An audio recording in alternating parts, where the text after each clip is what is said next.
The air in the Hollywood studio was thick with nervous energy, the kind that made the hairs on your arms stand up. Lena Maxwell adjusted the strap of her worn satchel, her stomach doing a little flip-flop. She was 24, fresh out of design school, and this was her first big shot, not just a big shot, but the big shot. The king himself, Elvis Presley, was looking for a new costume designer. Rumors flew faster than the studio pigeons about how demanding he was, how nobody ever told him no, and how his previous designer had quit in a huff. Lena, however, wasn't easily intimidated. She believed in her talent, in the way a stitch could tell a story and how fabric could sing. She'd spent weeks preparing her portfolio, sketching designs that blended classic elegance with the raw energy. Elvis exuded the waiting room was an absurd display of peacocking.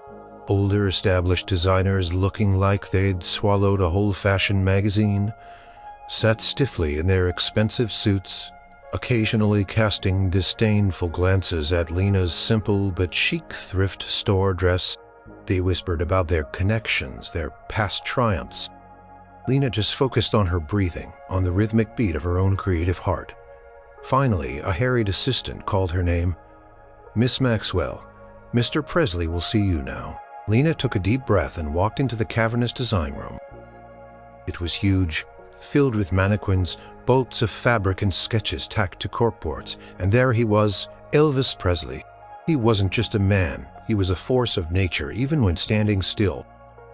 Taller than she expected, with eyes that held a surprising depth, he was leaning against a cutting table, a half-eaten banana in his hand. He wore a simple black shirt and trousers, but even in that he radiated star power. He looked up as she entered, his gaze sweeping over her. It wasn't the appraising look of a boss, more like a curious squint. "So you're Lena Maxwell," he said, his voice a low rumble that somehow filled the vast room. He jostled to a chair opposite him. "Kid, you're a whiz kid." Lena sat down carefully, placing her portfolio on the polished table. "I try to be, Mr. Presley. I believe design is about more than just clothes. It's about character, presence." He took another bite of his banana, watching her. His manager, Colonel Tom Parker, a portly man with a permanent cigar clamped between his teeth, sat silently in the corner, observing everything. "Character, huh? Well, I got plenty of that. I need something that shouts Elvis, something that makes every dame in the audience swoon and every fellow wish he was me." Lena nodded. She opened her portfolio, revealing her sketches. They were typical Elvis jumpsuits. Not yet, they were sharper, more tailored, with subtle embellishments that hinted at his flamboyance without overwhelming it. She had a keen eye for detail, for the way a line could elongate a silhouette or a texture could add dimension. "This," she explained, pointing to a sketch of a midnight blue suit with intricate silver embroidery on the lapels, "would catch the light beautifully on stage. It's tailored to give you maximum movement in the shoulders and arms essential for your guitar work." She flipped to another, a cream-colored leather jacket with a daring asymmetrical zipper. "This is for a more casual look, perhaps for a movie scene where you need to look rugged but still iconic." Elvis leaned closer, his eyes scanning. He ran a finger over the sketch of a lapel. "That silver work, how's it feel? Won't scratch me?" "No, Mr. Presley, it would be flat, almost woven and using very fine, soft thread. It would look metallic, but feel like silk." Lena felt a surge of confidence. She knew her materials. Her techniques purred.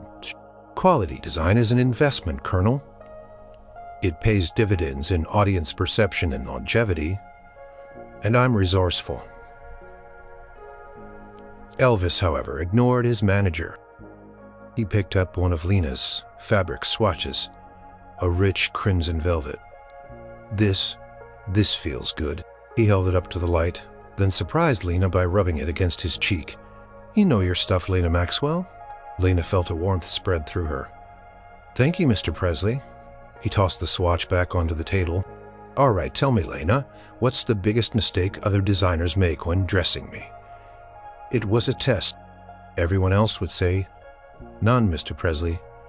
You look good in anything." Lena knew that wasn't the answer he wanted. He wanted truth. She paused, choosing her words carefully. "Sometimes, Mr. Presley, they flamboyance. They get so caught up in the Elvis image that they so caught up person." But Elvis just stared at her, a thoughtful expression on his face. Then a slow smile spread across his lips, revealing a flash of white teeth. "Well now, Lena Maxwell," he said, pushing himself off the table. "Looks like you just got yourself a job." Lena felt a wave of relief, followed by an exhilarating rush. She had done it. She had landed the gig of a lifetime. And something told her this job was going to be anything but ordinary. She packed her portfolio, a little nervous, a lot excited. She had a feeling she'd be saying a lot more than just yes to Elvis Presley. Lena started her new job with a whirlwind. The world of Elvis Presley was a tornado of activity. Concerts, movie sets, photo shoots, and always new ideas for costumes. She quickly realized that her biggest challenge wouldn't be meeting his demands for flash and glamour, but managing his sometimes outrageous impulses. Her first major project was a new stage outfit for an upcoming series of concerts in Las Vegas. Elvis wanted something that would outshine anything he'd worn before. He'd called her into his private dressing room, a lavish space filled with mirrors, custom furniture, and an array of existing stage clothes that gleamed under the harsh lights. "All right, Lena," Elvis said, pacing like a caged tiger. "I've been thinking I want it all. Gold from head to toe, like a king. A gold cape, gold suit, gold boots, even a gold belt buckle with my face on it." He spun around, eyes alight with the vision. "Imagine it. I walk out, and the stage just explodes with gold." Lena listened patiently, her mind already sketching out the practical implications. Gold was a demanding color, especially on stage. Too much. And it could look gaudy, even cheap under certain lights. And an entire suit of heavily embroidered gold fabric would be incredibly heavy, restrict movement, and make him sweat buckets under the hot stage lights. "Mr. Presley," she began, choosing her words carefully, "that's a very bold vision, and I love the idea of using gold to signify your status." He beamed, misinterpreting her opening. "See? I knew you'd get it." Elvis stopped pacing. His smile faltered slightly. "What do you mean, wash out? Gold is power." "It is," Lena agreed, stepping toward the rack of fabric samples she'd brought. "But too much of a single highly reflective color can lose definition. And a full suit cape and boots in pure gold fabric, especially if it's heavily embellished, will be incredibly hot and unbelievably heavy. You need to move freely, to jump, to play guitar. You'd be exhausted before the second song." He crossed his arms, a hint of annoyance flickering in his eyes. "So you're saying I can't have my gold suit?" This was it, the moment she had heard so much about. Everyone else would have backed down, promised to make it work, no matter how impractical. Not if she wanted to be true to her craft, and more importantly, true to the potential of Elvis's performance.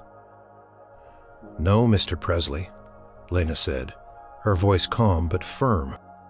"I am saying that an entire gold ensemble would be detrimental to your performance and your overall look.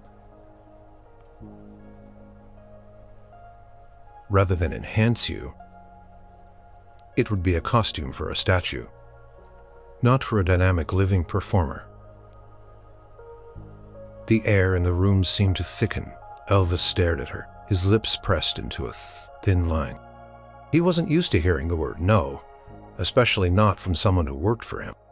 Colonel Parker, who had just walked in, froze in the doorway, probably bracing for an explosion. Lena didn't back down. She met his gaze directly. "My job is to make you look your absolute best, Mr. Presley, and to design outfits that support your artistry, not hinder it. A solid gold suit, while extravagant, would not achieve that." She picked up a sample of a deep cream-colored fabric with subtle gold threading woven through it. and another of a richer antique gold embroidery.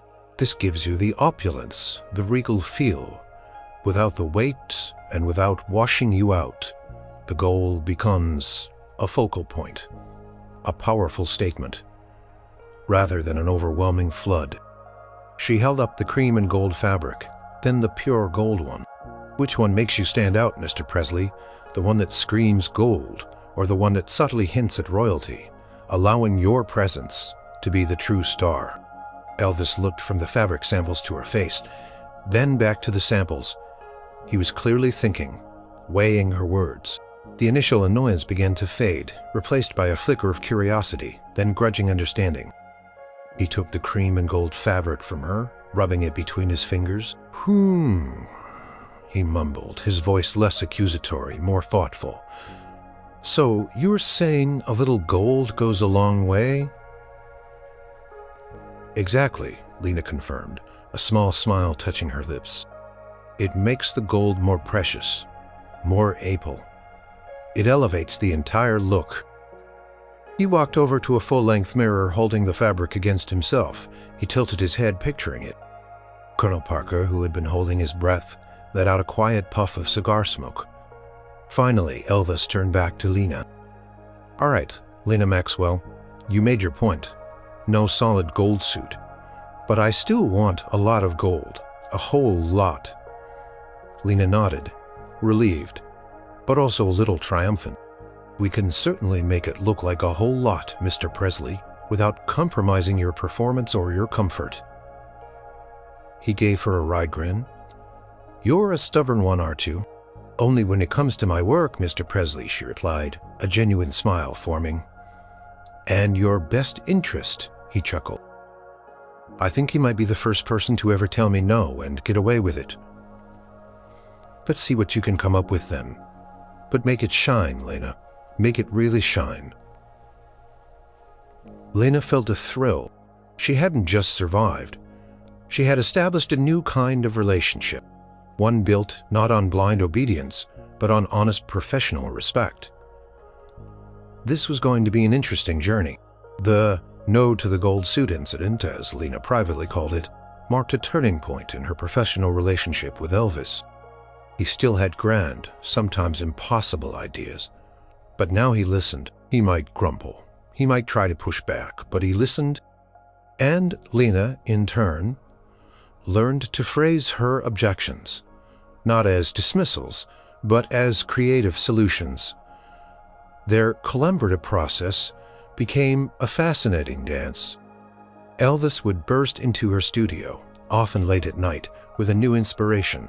Lena, I just saw a movie. This gladiator fella, he had this cloak just like whoosh. I need something like that for the Vegas show. Lena would calmly take notes, asking practical questions. How long is whoosh? Will it get caught on the microphone stand? Can you raise your arms fully in it? He'd often be stumped by the logistics, then rely on her to translate his wild imagination into something tangible, functional, and still breathtaking.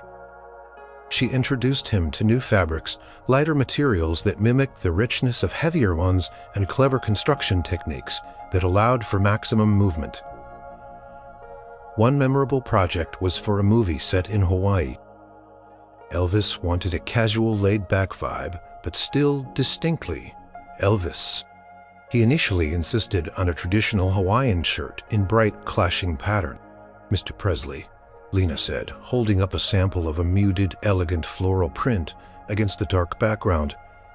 That particular print might look a little busy on screen. It could distract from your face.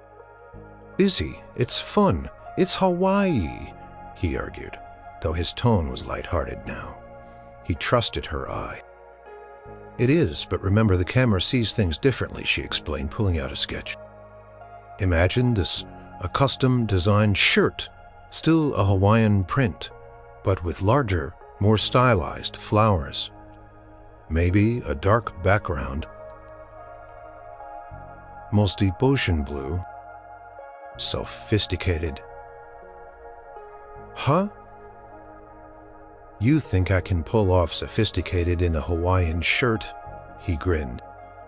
Mr. Presley, You could pull off a burlap sack and make it look sophisticated. Lena shot back, making him laugh. It's about enhancing your natural charisma. The resulting shirts were iconic, understated, yet unmistakably Elvis, allowing his effortless charm to shine through. The costume became a part of the character, not just a flashy prop. Beyond the design work, their professional relationship began to spill over into genuine connection. Lena observed how lonely it could be at the top. Elvis was surrounded by people, yes, but few seemed to treat him like a regular person. They either fawned over him or wanted something from him. Lena just wanted to do her job well, and increasingly became a steady presence he could rely on. Sometimes, after a long day of fittings and discussions, he'd linger in her studio. He'd pick up a spool of thread, twirl it between his fingers. "You know, Lena," he'd say, "this stuff looks simple, but it takes real skill to make it into something." "It does, Mr. Presley. It takes patience and precision." "You got plenty of that. I wish I did." He'd sigh, looking out the window at the setting sun over Hollywood. "Sometimes I feel like I'm just running all the time." Lena would offer him a cup of coffee from her small hot plate. "Running from what, Mr. Presley?" she'd ask gently. Not pushing for an answer, just offering an ear, he'd shrug. "From expectations, I guess, from being Elvis." "It's a heavy crown, Lena. Sometimes I just want to kick off my shoes and listen to the radio." She learned about his love for gospel music, his dreams of making serious dramatic films, his frustrations with Colonel Parker's relentless schedule. She saw the moments of quiet introspection that few others witnessed. Once during a fitting for a particular intricate jumpsuit, Elvis was distracted, his mind clearly elsewhere. He kept fidgeting, unable to stand still. "Lena, sensing his unease, Mr. Presley?" she asked. He ran a hand through his hair. "Just tired and worried about my mama. She ain't been feeling well." Lena instinctively reached out, placing a comforting hand on his arm. "I'm sorry to hear that. I hope she feels better soon." It was a small gesture, but Elvis looked at her, his eyes softening. "Thanks, Lena. Most folks just tell me to shake it off. You actually listen." That moment, more than any costume design, cemented their bond. He wasn't just her client. She was becoming someone he trusted, someone who saw past the rhinestones and the fame to the man beneath. It was a unique, quiet friendship, built on shared moments of creation, and more importantly, on the growing foundation of genuine understanding and respect. Lena knew that this trust, once earned, was something precious, something she would guard fiercely. The deeper Lena delved into Elvis's world, the clearer it became that his life was a gilded cage. He had everything: fame, fortune, adoration, but very little privacy or genuine connection. His entourage was vast, but many were on his payroll, hesitant to challenge him or offer anything beyond agreement. Lena, however, occupied a unique space. She was crucial to his image, yet independent enough, in her perspective, to be truly honest. One evening they were on location for a film shoot in the desert, far from the usual Hollywood buzz. The days were long and hot, the nights cool and lonely. Elvis was restless. He'd finished his scenes early but couldn't unwind. His usual boisterous energy was subdued. Lena was working late in her makeshift costume trailer, mending a tear in a jacket he'd worn that day. She heard a soft knock. "Lena, you still up?" It was Elvis. She poked her head out. "Just finishing up, Mr. Presley. Come on in." He entered, stooping slightly to avoid hitting his head on the low ceiling. He wasn't in his usual flashy clothes. He wore a simple t-shirt and jeans. He looked tired, vulnerable. "Can't sleep," he mumbled, running a hand through his perfectly coiffed hair, which now looked a little rumpled. "Too much quiet and too many thoughts." He sat down on a stool, watching her hands as she deftly stitched the fabric. "You ever get tired of it, Lena?" he asked, his voice low. "The travel, the same questions, the expectations." Lena considered her answer. "Sometimes, But then I see a design come to life, or I see you on stage, and I remember why I do it. There's a magic to creation." He nodded. "Magic? Yeah, there's magic. But there's a lot of pressure, too. They want me to be Elvis all the time, even when I'm just me." He sighed, leaning his head back against the wall of the trailer. "Sometimes I don't even know who me is anymore. Is it the fella who loves gospel, or the one they want singing rock and roll? Is it the boy from Tupelo or the king of Hollywood?" Lena stopped sewing and looked at him. This was a man wrestling with his identity, lost in the whirlwind of his own fame. "It's all of them, Mr. Presley," she said softly. "You're a lot of things, and it's okay for all of those pieces to exist." He closed his eyes. "Sometimes it feels like they can't, like one has to win out over the other." He paused, then opened his eyes. "You know, you're one of the few people who doesn't look at me like I'm a dollar sign or a jukebox." "I look at you like you're my client and my friend," Lena replied, her voice steady, "and a human being who needs clothes that fit his body and his soul." He gave a weak smile. "My soul, huh? You're a deep one, Lena Maxwell." They sat in comfortable silence for a while, the hum of the desert night outside. Then Elvis spoke again, his voice barely above a whisper. "My mama, she's not doing so good. The doctors, they don't know what it is. I keep sending her things, buying her houses, but it ain't enough, is it?" Lena knew how much his mother Gladys meant to him. She was his anchor, his greatest confidant. "Love is never enough to cure sickness, Mr. Presley," Lena said gently. "But it's everything to a person who's hurting. Just knowing you're there, that you care, means the world. I just wish I could be there more," he confessed, a raw edge to his voice. "But Colonel says I gotta work, gotta make money, gotta keep the machine going." He ran a hand over his face. "Sometimes I just want to walk away from it all. Go back to Memphis, sit on the porch with Mama." The raw honesty of his words hung in the air. Lena knew the immense pressure he was under, the suffocating demands of his schedule. She also knew that for all his power, he felt trapped. "Mr. Presley," she said, choosing her words carefully, "you're right, the machine is big, but you're the one powering it. You have more say than you think, even if it doesn't feel like it. Right now, and your mama, she's proud of you. She knows you're doing what you have to do." He looked at her, and Lena saw the deep sadness in his eyes. He nodded slowly. "I appreciate you, Lena. You always got a way of making sense of things even when I don't want to hear it." He didn't ask her to solve his problems or to give him platitudes. He just needed someone to listen. Someone who could see past a veneer of superstardom and acknowledge the vulnerable human heart beneath.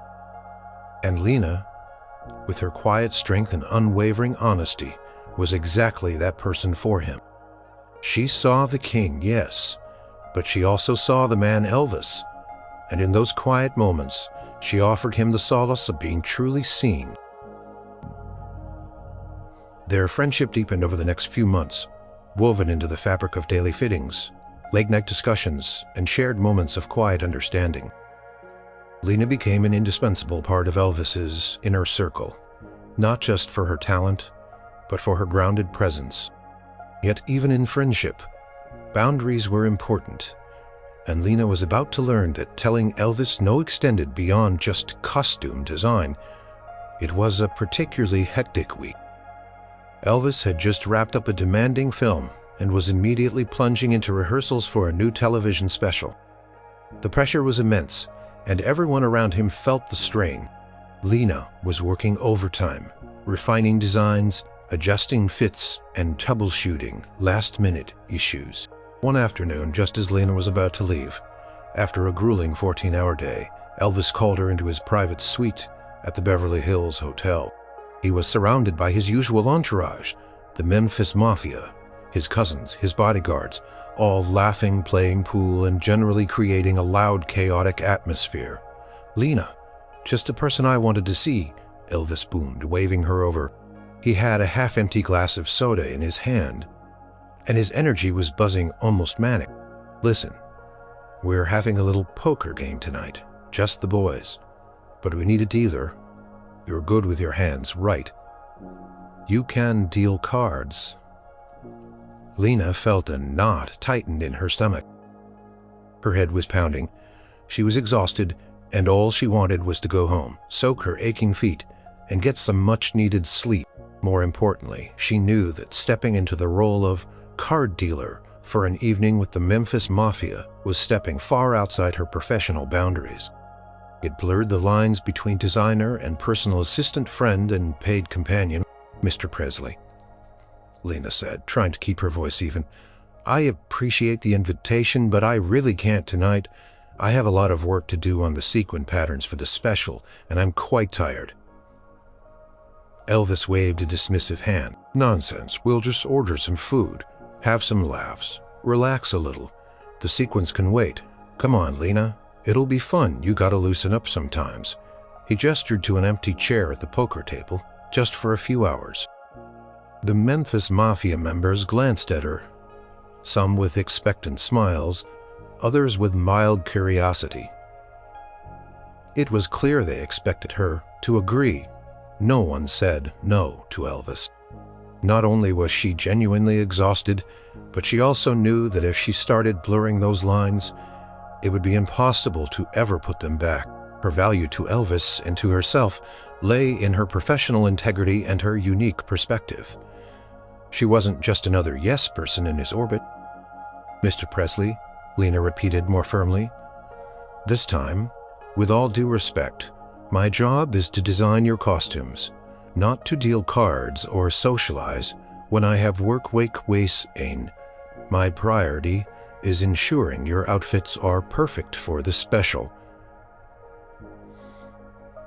And I need to be well rested to do that effectively." A silence fell over the room. Elvis's smile slowly faded, replaced by a look of surprise, then a flicker of annoyance. He wasn't used to being refused, especially not for something he considered a simple, friendly request. "Lena," he said, his voice dropping a notch, "I just thought you'd want to hang out. We're all friends here." "And I value our friendship, Mr. Presley," Lena replied, meeting his gaze directly. "But my professional responsibilities and my need for rest come first.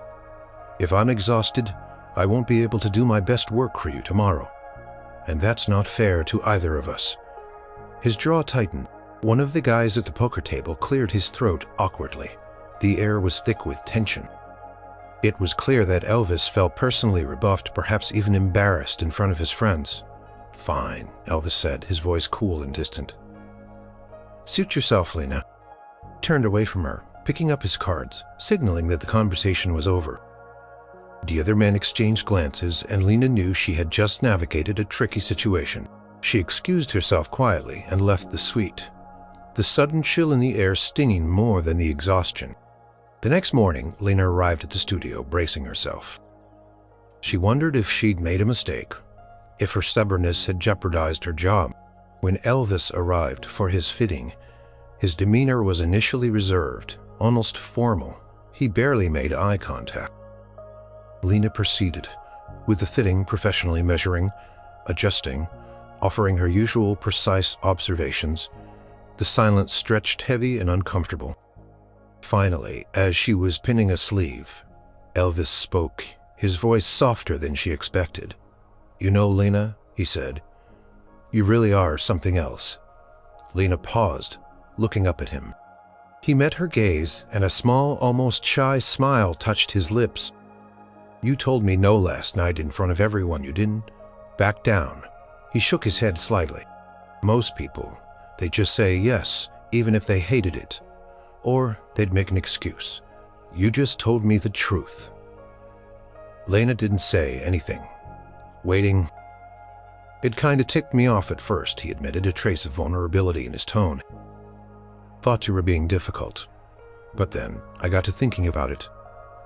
And you were right. You gotta protect your time, you gotta set your limits, and you gotta protect your work." He paused, looking directly into her eyes. "You're not like the others, Lena, and I reckon that's why I need you around." A wave of relief washed over Lena, followed by a profound sense of affirmation. She hadn't just preserved her boundaries. She had strengthened their bond. This no wasn't about fabric or design. It was about self-respect, integrity, and the unique nature of a friendship built on genuine truth, not just agreement. And in Elvis's world, that was a rare and valuable thing. Life with Elvis was a constant whirlwind of travel, and Lena found herself increasingly on the road with him, whether it was for concert tours or on location. Film shoots, her presence became as essential as his guitar or his backup singers. These trips offered a glimpse into the raw, unedited moments of his life, far from the carefully curated public image. One particular tour took them across the American South. Buses, trains, and planes became their temporary homes. Lena, ever pragmatic, had transformed a small section of the tour bus into a mini-design studio, complete with a sewing machine and an emergency kit of fabrics and tools. One sweltering afternoon, they were on a long bus ride between two cities. The mood on the bus was usually boisterous, filled with laughter, card games, and impromptu sing-alongs. But this day, a quiet tension hung in the air. News had just broken about a particularly vicious tabloid story about Elvis's personal life, a completely fabricated scandal designed to sell papers. Elvis, usually the life of the party, sat in the front, staring out the window, his jaw tight. The other members of his entourage, usually so quick with jokes, were uncharacteristically silent, glancing at each other nervously. They knew better than to approach him when he was in this mood. Lena, however, saw the pain beneath the anger. She was in the back, sketching new designs for a potential album cover shoot. After a while, she walked to the front of the bus and sat down in the seat across from him. "Rough day, Mr. Presley?" she asked, her voice soft. He didn't look at her, just grunted. Another lie, another smear. They just don't stop, do they? "No," Lena agreed. "They often don't. Especially when you're as famous as you are. Controversy sells." He finally turned to her, his eyes weary. "Just gets so tiring, Lena, to be constantly under the microscope, to have every single thing twisted, to not be able to just live." Lena nodded. "I can only imagine. But you know it's not true, and the people who matter, the ones who genuinely care about you, they know it's not true either. Sometimes I wonder if it's worth it. All this, the music, the movies, the fame, when it comes with so much ugliness, it is worth it," Lena said firmly. "'Cause your music, your performances, they bring joy to millions. They bring light. And that's a powerful thing, Mr. Presley. More powerful than any newspaper headline." He looked at her, and a small, almost imperceptible smile touched his lips. "You always got a way of seeing the bright side, Lena, even when everything else is dark." Just then, the bus hit a sudden bump, sending a jolt through everyone. Lena, prepared for emergencies, instinctively grabbed a large bolt of fabric from her overhead compartment, preventing it from tumbling onto Elvis. "Whoa, what was that?" someone yelled. The bus slowed, then stopped. The driver announced, "Flat tire, folks. Looks like a big one. Might be a while." A collective groan went through the bus. They were in the middle of nowhere, hours from the next town. The thought of a major delay sent ripples of panic. Elvis, distracted from his earlier gloom, stood up. "A flat. Now he's got a show." Lena, however, was already assessing the situation. She looked at her sewing machine, then at the damaged costume she had been working on. It was one of Elvis's signature jumpsuits due to be worn that night. The sudden jolt had ripped a seam along the side, a significant tear that would be impossible to hide on stage. Panic rose in her throat, but she quickly pushed it down. "Mr. Presley," she said, cutting through the rising chatter, "we have a bigger problem than the tire right now. Your stage suit." It ripped. She showed him the tear. "What?" "No, that's my lucky suit. We can't cancel the show because of a suit." "We won't," Lena stated, her mind already racing through solutions. "But it needs immediate repair. I can do it, but I'll need a steady power source for the machine and good light." The bus, of course, was running on battery. No generator for heavy duty. Sewing. The sun was beginning to set. "All right, everyone," Elvis announced, his voice regaining its usual command. "New mission. Get the generator for Lena's machine. And someone find some extra lights." The Memphis Mafia, usually focused on protecting Elvis, now had a practical problem to solve. They sprang into action, pulling out tools, checking compartments. One of them found a small, portable generator that usually powered their poker table. Another found a couple of strong lanterns. Lena, meanwhile, had already laid out the jumpsuit, assessing the damage. It was a complex mend, involving not just stitching but also reattaching some delicate embroidery that had come loose. With the generator sputtering to life and the lanterns casting a focused glow, Lena bent over the suit, her fingers flying. She worked with intense concentration, stitching quickly and precisely, her needle dancing in the dim light. Elvis sat beside her, surprisingly quiet, watching her every move. The rest of the entourage formed a semicircle, their usual boisterousness replaced by a respectful silence. As Lena made the final stitch, her back aching but her work impeccable. "Lena, that's incredible. You can't even tell it was torn." She stretched her shoulders tight. "It'll hold up, Mr. Presley, good as new." He looked at the mended suit, then at her, a profound gratitude in his eyes. "You saved the show, Lena. You always got a way of pulling us out of a tight spot." The bus was soon back on the road, the tire fixed. Concert went off without a hitch, Elvis radiating his usual electric energy in his now perfect suit. Later that night, after the roar of the crowd had died down, Elvis found Lena. "Peg's Lena," he said, handing her a small, velvet-covered box. "A little something to say thank you." Inside was a dibble. "And for always stitching us back together, no matter what." Lena smiled. "Tut, it wasn't just about the mended suit. It was about the shared experience." The crisis averted,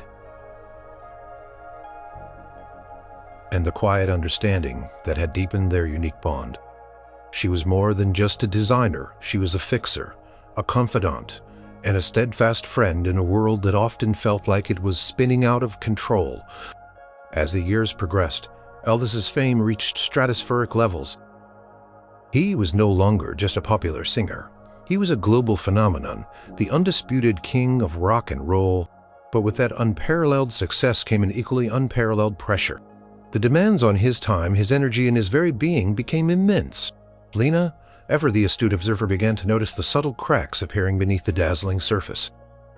His schedule was brutal. Relentless tours, back-to-back, film commitments, recording sessions that stretched into the early hours. He rarely had a moment to himself, constantly surrounded by managers, handlers, and the ever-present Memphis Mafia. The jovial, slightly mischievous Elvis she had first met was still there, but increasingly moments of weariness, irritability, and profound sadness would break through. Lena would often be the first to notice. During fittings, she'd see him wince as she adjusted a tight collar or rub his temples as if battling a headache.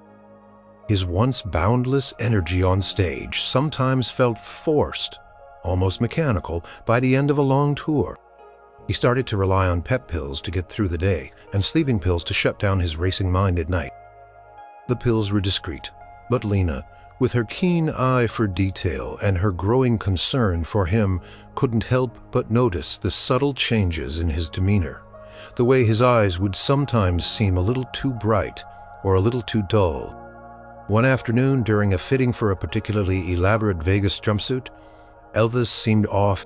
He was restless, fidgety, snapping at his valet for minor infractions. When Lena tried to adjust the intricate beading on his sleeve, he flinched. "Mr. Presley, are you all right?" she asked, her voice gentle. "Fine, Lena. Just tired," he mumbled, though his eyes seemed to dart around the room as if searching for an escape.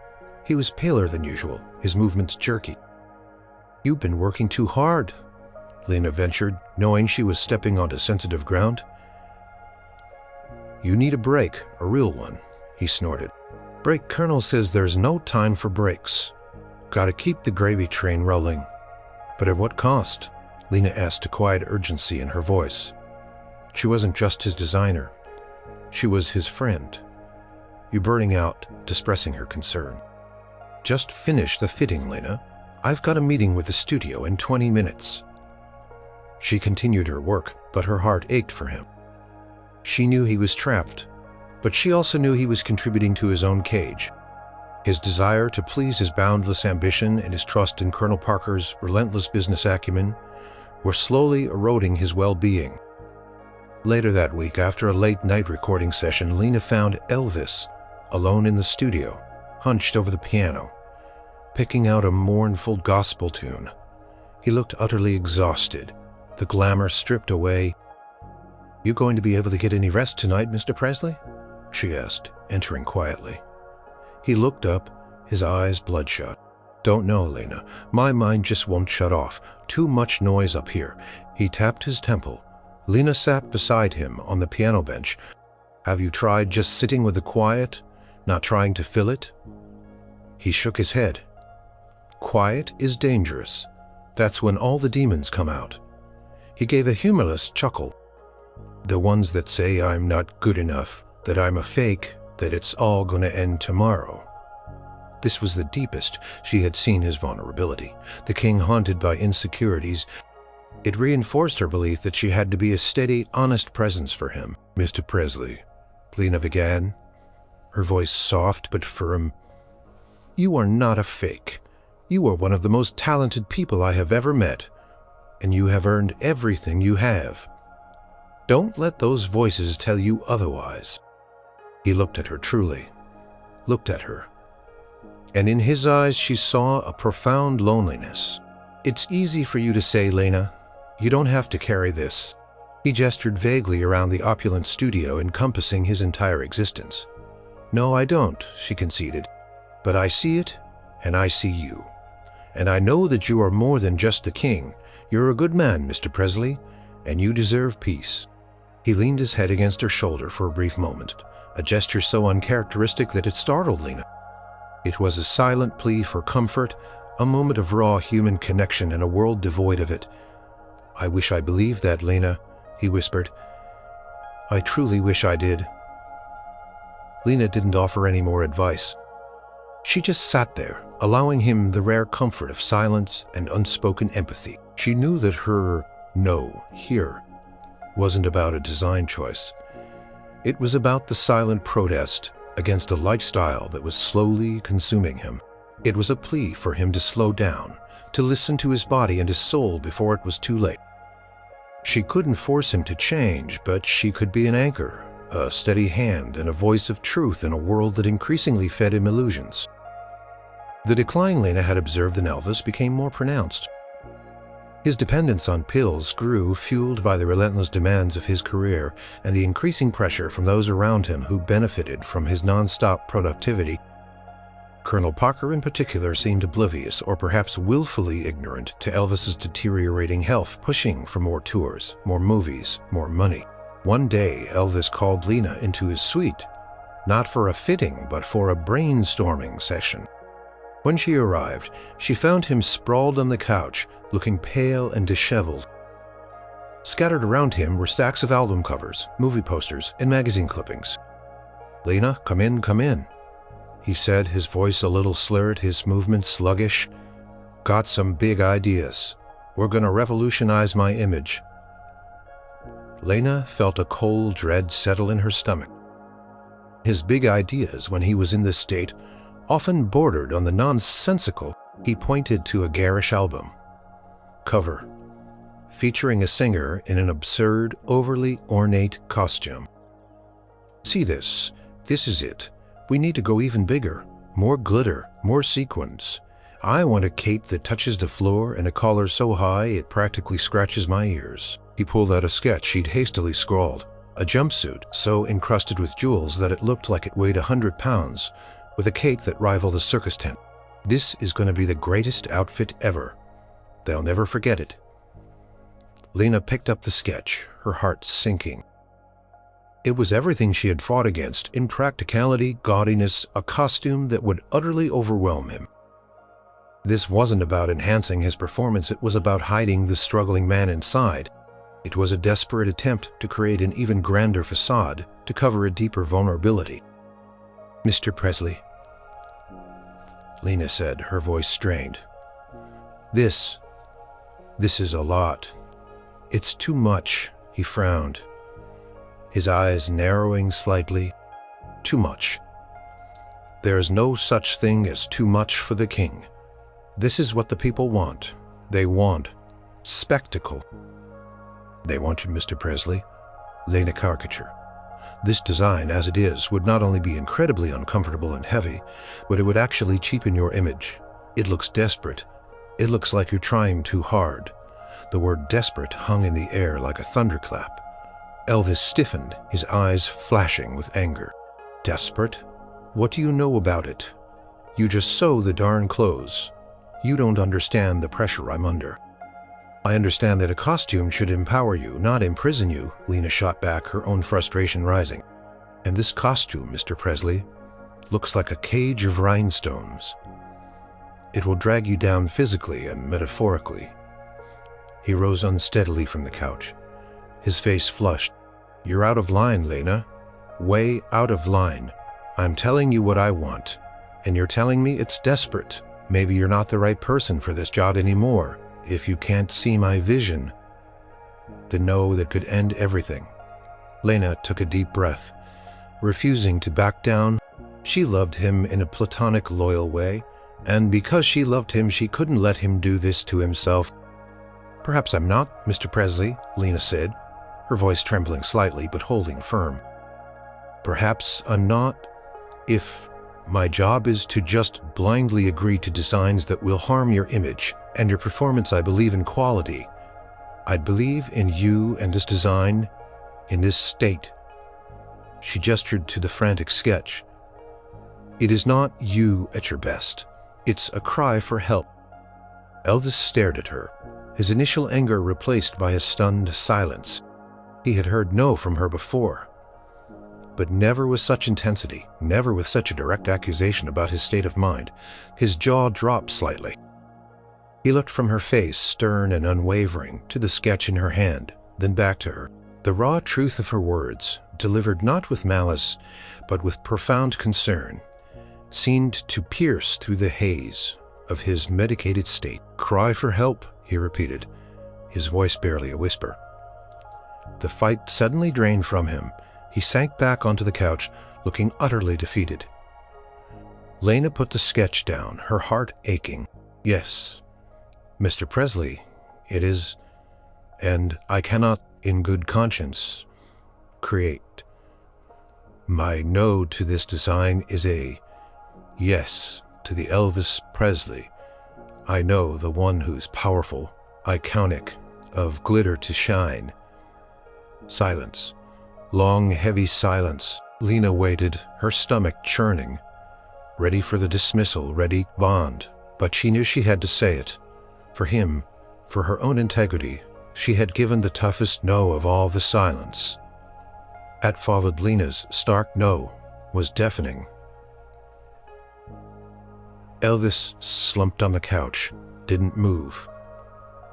Lena stood rooted to the spot, her heart pounding. She had laid bare a painful truth, and now she waited for the inevitable consequence. Finally, Elvis slowly lifted his head. His eyes were no longer angry, but filled with a mixture of shock and a deep, crushing weariness. He looked not at Lena, but at the garish sketch on the table, as if seeing it for the first time through her eyes. "Get out, Lena," he said, his voice flat, devoid of emotion. "Just get out." Lena's shoulders slumped. She nodded, her throat tight. "Yes, Mr. Presley." She turned and walked out, the door clicking softly behind her. The air outside the suite felt heavy, humid with unspoken words. She felt a profound sense of loss, but also a strange, unsettling peace. She had done what she believed was right, regardless of the cost. For the next few days, an icy distance settled between them. Lena continued her work in her studio, focusing on other projects, but she didn't hear from Elvis regarding his costumes. He held fittings with other designers, or so she heard through the grapevine. The Memphis Mafia members, usually chatty, were now guarded, offering only curt nods when they passed her in the hall. It was clear that the king was displeased, and everyone knew it. Lena packed her bags ready to leave. She wouldn't be fired officially, she knew. Elvis was too loyal for that, but she would be frozen out, pushed aside. She had braced herself for this. Then, on the third evening after their confrontation, a soft knock came at her studio door. Lena opened it to find Red West, one of Elvis's closest and most protective bodyguards. Standing there, Red was a man of few words, usually gruff. "Lena," he said, his voice unusually quiet, "Elvis wants to see you.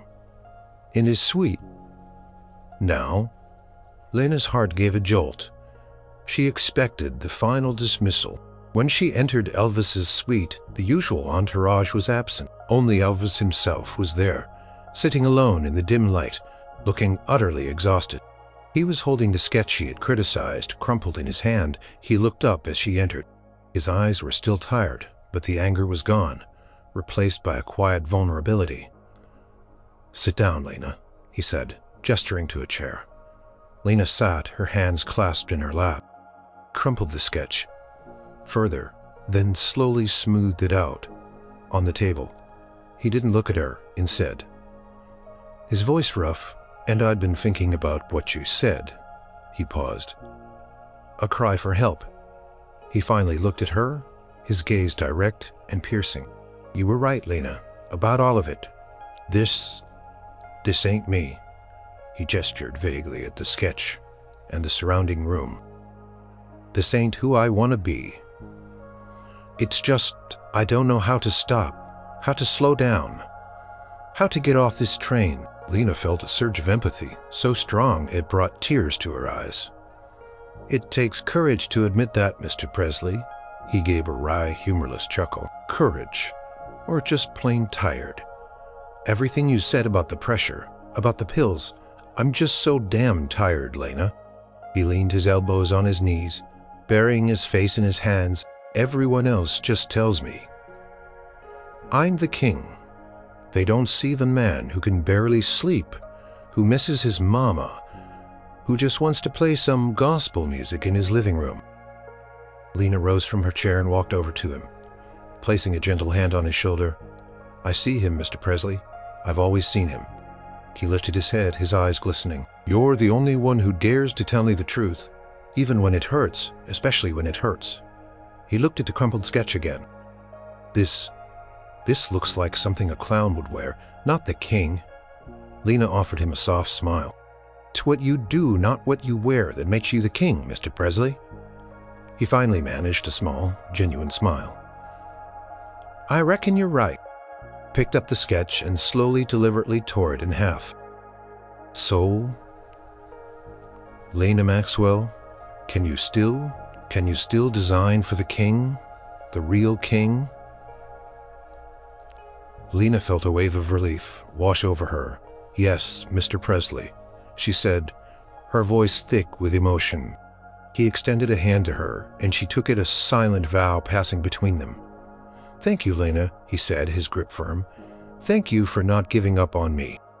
Their friendship had not only survived the toughest no of all, but it had emerged stronger, more profoundly unique. Lena had proven her unwavering loyalty, not by blind agreement but by courageous truth. In a world of yes men, she was his honest mirror, his anchor, and the one person who cared enough to tell him what he desperately needed to hear, even when it cost her everything. And Elvis, in a moment of raw humility, had shown that he truly valued that truth above all else. Confrontation marked a profound turning point in Elvis's relationship with Lena, and subtly in his own approach to his career. He still pursued glamour and spectacle, but Lena's influence steered him towards elegance and artistry, away from the more desperate, over-the-top designs. The iconic jumpsuits that defined his later career, the American Eagle, the Aloha from Hawaii, the Peacock, were testaments to their unique collaboration. His vision, refined and grounded by her discerning eye and steadfast honesty, Lena remained his primary costume designer for many years, a constant, steady presence in his tumultuous world. She was there for the highs, the triumphant return to Liz's performance, the record-breaking concerts, and she was there for the lows, the increasing struggles with his health, the quiet moments of loneliness that still plagued him, despite the adoration of millions. She continued to offer her quiet support and her unwavering truth. There were countless smaller no's along the way. "No, Mr. Presley, that fabric won't hold up under stage lights." Or, "No, that cut will make your shoulders look too wide." Each no was a testament to her dedication to his best interests, always delivered with respect and an explanation. And Elvis, having learned to trust her judgment implicitly, would usually relent, often with a fond roll of his eyes and a chuckle. Their bond transcended the typical client-designer dynamic. Lena saw the real Elvis, the one who loved his family fiercely, who wrestled with his faith, who loved practical jokes and quiet evenings. Watching TV, she saw the man beneath the king, and he in turn saw her, not just as a talented designer, but as a genuine friend, a rare commodity in his isolated world. One afternoon, years later, Lena was in his dressing room, making final adjustments to a sequined cape before a show. Elvis was seated at his vanity, looking at his reflection, a thoughtful expression on his face. He was older now, a bit heavier, the lines around his eyes deeper. "You know, Lena," he said, his voice soft, "they always ask me about my clothes, about how I come up with all these ideas." Lena smiled. "And what do you tell them, Mr. Presley?" He turned to her, a genuine, warm smile gracing his lips. "I tell them I got the best designer in the world, someone who isn't afraid to tell me when I'm being a fool." Paused, then continued, his voice tinged with a deeper sincerity. "More than that, Lena, you always saw me. Not just the king, the man, and you always looked out for me, even when I didn't want you to. You were the only one who ever truly dared to tell me." Nole felt a warmth spread through her chest. It was the highest compliment he could pay her. "It was always because I believed in you, Mr. Presley," she replied, her voice thick with emotion. "And I believed in the power of your artistry. My job was just to make sure the outside matched the incredible person on the inside." He reached out and gently touched her arm. "You did more than that, Lena. You kept me honest, you kept me grounded. You were a true friend." The years continued to unfold, carrying with them triumphs and heartbreaks. Lena remained by his side, stitching new creations, mending old favorites, and always, always offering her steady, honest presence. Her designs became synonymous with his legend. But for Lena, the greatest legacy was the unique friendship she shared with the king. Even towards the very end, when his health struggles became more pronounced and the world grew ever more demanding, Lena was a quiet, steadfast presence. She might gently suggest a lighter fabric or a slightly looser fit to accommodate his comfort, and he would nod, trusting her instinctively. One quiet afternoon, not long before his passing, Lena was at Graceland, reviewing some old tour costumes for an exhibit. Elvis shuffled in, looking frail, but his eyes still held that spark she knew so well. "Hey, Lena," he rasped, settling into a comfortable armchair. "Those old things still holding up?"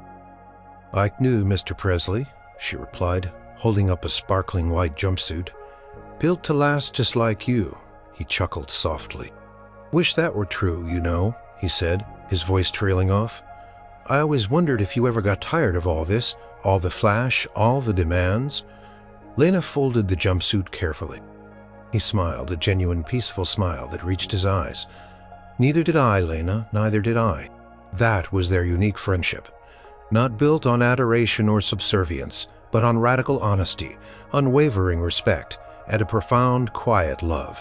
Lena Maxwell, the costume designer who could tell Elvis Presley no, became the one person who truly understood the complex, vulnerable heart of the king, leaving behind not just iconic costume, but the enduring legacy